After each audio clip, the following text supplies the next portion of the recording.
Welcome everybody to another awesome on-site cyber and security episode. We're going to do a little short this time.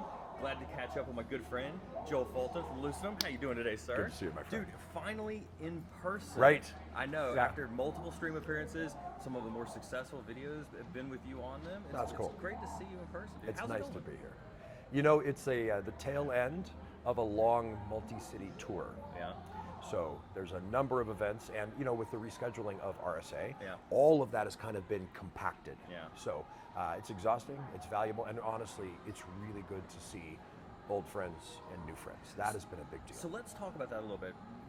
I know we did Blackhat last year, and to your point, RSA got moved from like February to June, right? Yeah. It's also the same as Gartner, and I think between Blackhat last year, Gartner, and RSA, we've seen the crowds grow. Yeah. What's been your biggest shock being here at Blackhat for the first time as a vendor Yes. versus as a customer or just somebody who's consuming some of the content? Yeah, so the biggest surprise has been people are expecting to be disappointed. Because I think the counterbalancing in the year of RSA and Blackhat, about 6 months, right? February, March to August, gave companies time to iterate. And so there's an expectation of, I'm going to go to Blackhat and see what you've done new since we last talked in February. But with this 45 days between the two, there's an expectation of, you got nothing new to show me. There's nothing. Now, we're small enough I was going to say that, like, you stopwatch us and Yeah. we're changing, iterating, Okay. hopefully improving. So that has been one of the biggest surprises. People come with a level of, nobody's doing anything new. I just saw them 45 days ago. And so one of the questions I've been asking folks is, what's your mission at Blackhat? Why are you here? And some of the answers have been illustrative, interesting. how so? Like, what have you gotten? So you get the standard, I'm here to see what's new. Okay. And that's not a very helpful answer, so I'll say so. Well, that's not a very helpful answer. What does new mean to you? That's good because I actually did use that yesterday. I was like, I was walking around to see what was new. So I was walking around to see what was new. So when you say new, what does that mean to you? How would you define new? I want to see something that knocks my socks off. Like, I don't want to see the same old marketing terminology. I don't want to hear the same old speeches. I don't want to hear the same old shticks. Yeah. Like, I want something that says we're moving the needle Yeah. on the cybersecurity space. So I was meeting with a founder Okay. yesterday, and one thing that the founder told me is their sales team are using the shtick, the spiel, from 6 months ago. Whereas the founding team are pushing a new, innovative, different approach to things. And the reason for the disconnectedness is those salespeople, which are the people you mostly run into, they know what has worked historically. And so I'm not going to take a chance on my quota on your innovation, pal. And so I think that's one way to get your new, Yeah. is when you find an area where the space has potential Yeah. in your mind, skip the sales Yeah. bit and say, can I talk to the founder? Are they here? I think you that's might get your new. I think that's fantastic advice, but I would argue, let's push back on that a little bit. When you walk into the Blackhat Hall and you're presented with Cyber Reason and CrowdStrike and XDM IBM, and XEM and right, XD. you have to go all the way to the back, or you got to go all the way to the left to find the guys who could barely afford the $50,000 booths to get even close Wait, to. there's $50,000? You've got to get close to that to get to those types of Yeah, conversations. yeah. Yeah. Okay, so if you were talking to a physical trainer or a nutritionist, Yeah. do you know what their generic advice is when you go to a grocery store? No. Their advice is go on the edges. Because the edges have the healthy food. Now, if you imagine walking in your Safeway or Albertsons or Kroger or whatever, you've got what on the edges? I've got produce, Yeah. I've got meats, what's in the Dairy. middle? Processed food. Ah. So, think about Blackhat that way. Ah. If you want processed food, Yeah. stay in the center and look at the aisle end caps that are trying to attract your attention. I like if that. you want health and interest, Yeah. go around the edges, I which is like where that. you'll find Lucidum, booth 1148. Nice, nice. So on that, we've watched you obviously over the last 18 months that you've been a partner with Cyber and Security Yes. grow Lucidum. It's amazing to go from. We're just trying to keep up with cyber and security. Oh God. I mean, your group is But tremendous. let's remind people, right? We've got Homeless to CISO, which we're going to air today during U.S. Cyber Games a little bit, for Cool. break. You were former CISO at Splunk. You've got an amazing background. You're passionate about what it is that you're doing. You're passionate about helping people with cybersecurity. But let's talk about Lucidum. You've been on this journey now for a couple years. Yeah. What have you learned about this journey, about yourself? Oh, what have I learned about myself? So this is going to sound trite, but it's truthful. From my experience the first week to my experience this morning is every day I wake up and I look at what I'm supposed to do during the day, and I am too ignorant, stupid, unskilled, unexperienced to accomplish most of what's on my list. Is that imposter syndrome? No, truthful. Okay. It's truthful. Okay. I had never led a marketing program before. And by lead, I mean I have a very good head of marketing, but I need to partner and serve her. I've never done that before. And so what I do is you find people that know, you do some research, you trial and error, and by the end of the day, when you're ready for bed, you realize, hey, we survived. I think I was amazing in some areas. Let's focus on those. But nobody died. Right? So you can relax. Right. You fight better. So you go to sleep and you wake up the next morning, you look at your list and you think, wow, I'm too stupid again. Like I gotta scrap my way through this. And that is one of the most, it's both humbling, and the other word for humbling is humiliating. It's both that and it's encouraging, exciting, because we're not saving lives. And so you can relax. That I think is what I've learned most about myself. That's awesome. Now let's talk about your iteration cycles, because I think I let you talk about it when we talked about between a typical RSA schedule and the Blackhat, that 6-month iterative style. In a startup, obviously your iterative styles, to your point, you hope are more agile, you're more focused, you're able to respond. How have you seen Lucidum? Have you seen your vision of Lucidum change? Have you seen its mission change? Like, what's been your kind of iterative style for Lucidum over the last couple of years? I'm going to be a little controversial. Okay. Maybe. I know you hate that. It makes me miserable. So I think that agile just kind of means no rules. Okay. And so I know there's extreme programming. Right. I know there's an agile, but I don't know anybody that follows an agile methodology. Okay. Because I think they think that agile and methodology are mutually exclusive, like it's giant shrimp. You just can't have military intelligence, right? No, right. Now I'm a fan. Yeah. So I rebel against the word agile. What I really want is to delight our customers. Okay. And so how do I make that electrical connection between what the customer is feeling, get it out of their head, get it on paper, get it fully described, get it into the requirements, debate the priority of those, get it in the queue and develop it. We can do that in a day. Okay. But each one of those has dependencies. Like, how well can I or my team elicit from you what you're feeling about the product? Most people don't know that they're not telling you the truth the way you need it. And so our iteration, it's interesting to me, it isn't how fast the team can develop, because they are extraordinarily fast.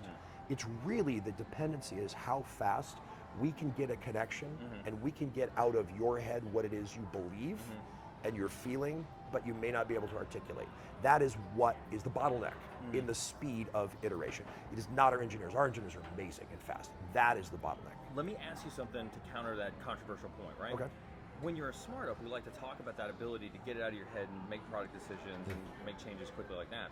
Are you worried that you may make too many small decisions and you may deviate from a vision, or you may deviate from what your goal is? Yeah, or be distracted. Yeah. That's yes, it's my worried, it's a concern. There's an opportunity cost. And so there's a division of labor.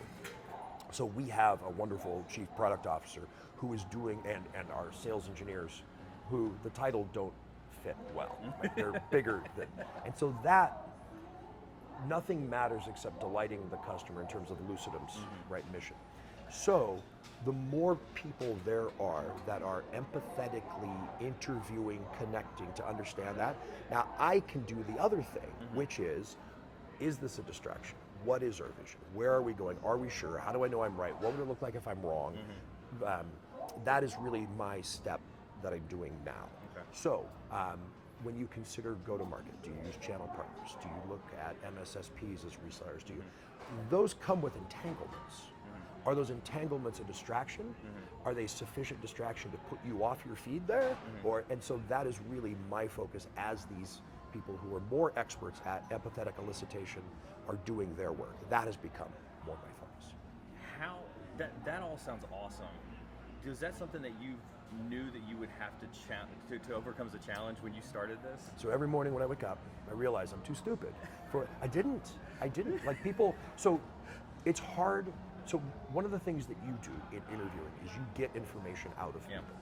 We don't do that Yeah. in technology. Yeah. We're one-way transmitters. Yes. And if I think you're not listening to me, I'll turn up my volume. Right? Well, that works great at home, right? Right, Because right. my When wife you're loves yelling it at the when I kids, yeah, right. That isn't how it's supposed to work. Yeah. So that is the hardest part. And so when you're founding Yeah. a company or when you're considering it, there's books Yeah. that allow you to listen, but nothing beats sitting down with founder and asking really good questions. Yeah. And the first thing that the founder will tell you is everything's amazing. It's wonderful, it's amazing. Is it rose-colored glasses, or are they just trying to give that impression? Some of it's self-marketing, some of it's keep your own attitude up, some of Gotcha. it. But now, keep that scene in mind. Now, we're going to go meet with a customer to whom we've deployed our product. Yeah. They're only going to give you it's wonderful or it's terrible. Yeah. Neither one of those are what I really value. Right. So in the same conversation with the founder, I don't want to hear it drove me to depression, and I don't want to hear, oh, it's so amazing, it's wonderful. I really want to know, what does that mean? What does it look like? How do you measure it? What is hard? Problems am I really solving? Which are here? the same questions that I'm looking for from a customer using our product. And so that is something I didn't know I would need to know. Very important. So let's talk about those problems, because when you and I first started, when we first started talking about Lucidum, you were very much on this asset inventory, unknown unknowns type of adventure. And I listened to your shtick yesterday. I listened to your field marketing team, and it was amazing to listen to it. But you very much have been focusing now on attack surface management. That messaging has obviously changed. I would imagine, there's some other parts about maybe the technology or what it is, the problem you're trying to solve, that you've grown or adopted over time. So what is Lucidum doing now versus what you were doing in the past, and what problems are you actually solving for customers? Yeah. Let me use an analogy, and then I'll answer directly the question. Starbucks, Howard's plan was to create the third place. And nobody knows that, but it was his mission. We're going to create a third place. There's home, there's work, there's the third place. That's Starbucks. It was in his book. It's when he left Italy, that was his impression of this third place. It's a coffee shop, dude. Yeah. Right? Yeah. And so eventually the market said, I don't care about a third place. It's a coffee shop. And so he changed. Now, if you talk to him, or if you listen to interviews, his passion he has for this third place is still there. And I imagine he's got a little, how come you guys don't love it like I love it? Right.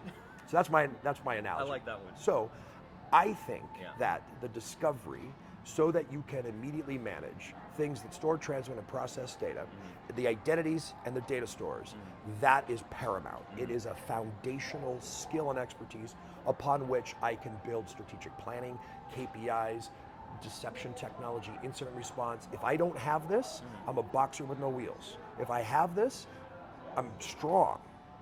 That's called asset discovery. The market, Gartner, Forrester, and buyers have decided, well, no, asset discovery is 6 interns in a spreadsheet. Right. What you're doing, Joel, is attack surface management. Right. And I don't love that because attack surface management has, by its use, adopted the definition of my external IP addresses that are touchable from Shodan. Yes. Well, that's not my attack surface. If you were to ask me 4 years ago, Joel, what's your attack surface? I would say my people, the sprawl of my data, and my unknown systems. But that's what Lucidum does, is manage and protect those. So, okay, I'll roll with attack surface management, so long as I can tell you, so long as I can define my words. Yeah. I love how you go from that analogy with Howard and Starbucks, the vision, and saying, I'm still doing the same thing. I accept that the market is going to drive me in a direction. I'm still solving challenges. I'm still solving problems that you set out to do, and the mission you set out to do when you started Lucidum. That's awesome. Yeah. What didn't I ask you? What else you got to tell me? Such a good question. So you asked me to save this. Oh, for now. that's right. Thank you. So I wish I had been more purposeful and intentional throughout my career at succession planning. Because interesting. Now I am feeling the consequences of a group of industry leaders who have not done succession planning. Elaborate. So my I forgot to wind my calendar. This week, I was in Colorado, and Mandiant held this CISO summit. Closed door, Chatham House rules, 30 people there, and there was an interesting debate about younger, earlier in their career CISO saying, I feel like we need better collaboration. I want to be able to talk to people. I want to be able to share experiences. And the longer serving CISO saying, what are you talking about? We have this. Where have you been? And what's interesting is, as we pressed into this issue, what happened is, it was formed, but then that group stayed a group. And these new CISOs came in, they didn't know it existed. They were not intentionally excluded. They were not invited, they weren't unaware. It felt like a boys club, it felt like just like a good old boys club type of thing. Even, it wasn't all boys, but even that's the founding members, or those were the earlier, or that's the, and so I'm kind of hanging out here on the fringes, right? So the sudden departure syndrome, right? When a CISO goes, everything stops, everything freezes. You stop spending, you stop acting, you stop training, you stop, and what you do is you retreat, like frostbite. All of your blood vessels extremely constrict so that you can just keep the core alive. And while that's happening, what everybody's thinking is, when that CISO comes, is she gonna like fire all of us and bring her own team? I'm getting fired, technology's getting ripped out, everything's gonna change, no more budget for training. So succession planning is not just, you are gonna be my prince and you will follow me. And I don't mean that. I mean, there's a strategy that supersedes the individual whims of a leader. There isn't a nation. There is in any enterprise, when you bring in a new CEO, you expect some changes, but they don't stop selling coffee and start offering cloud services, right? So there's continuity in this. There's an arc of strategy to which the leader ought to be subservient. That communication, that logic, that strategy, that partnership doesn't exist solidly. So, to be personal and painful about it, we'll be delivering a pilot and we'll be halfway through and we're at the 2-week mark and you're happy and you're ready to sign and your CISO goes. Let's talk again in 6 months. This sounds familiar. This sounds like something you and I went through a couple years back. And it is hard on the team. Forget about Lucidum. It's hard on the team. It's hard on the efficacy of that security program. It's hard because everything freezes. I wish that I had known the consequences so that I could pay attention to that area, so that I could have done a better job of this earlier in my career. That's amazing. That is amazingly relevant, and actually I've caught myself living that. I've caught myself being in that. I've been on both sides of that, where I've tried to do that at the director level or at the manager level with the teams underneath me, and then I've watched that, to your point, at the CISO level, at the CIO level. It's very real. This is that I didn't want to hear the story because I wanted that reaction. That's awesome. And then when the new CISO comes in, people don't know this, but I'm not rolling with a posse.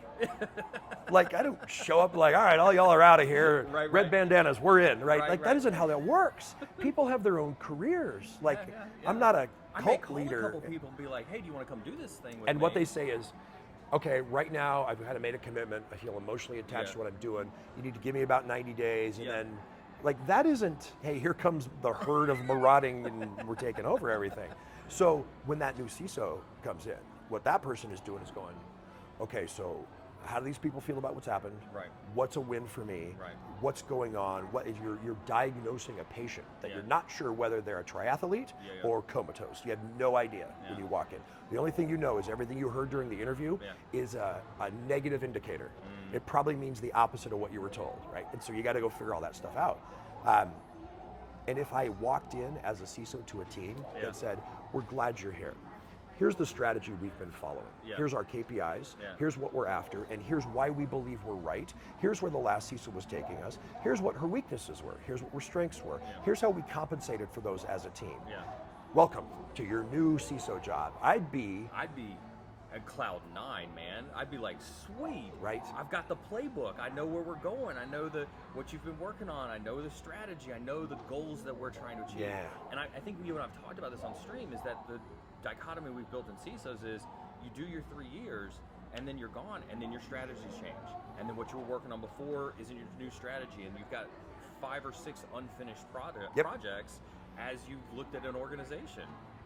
It looks like a sci-fi movie with the globe with all these crashed spaceships that are, oh, remember when we tried to do that ServiceNow thing? Right, yeah. Yeah, it's still smoking. And yeah, you got it right. Awesome. That's Yeah. awesome. Joel, it was great to see Thanks, my you. friend. It's great to do this interview. Thank you so very much. Thanks everybody for tuning in today. Make sure you hit that like button. Make sure you hit that subscribe. Follow us on our socials, and we'll see you on the next live stream.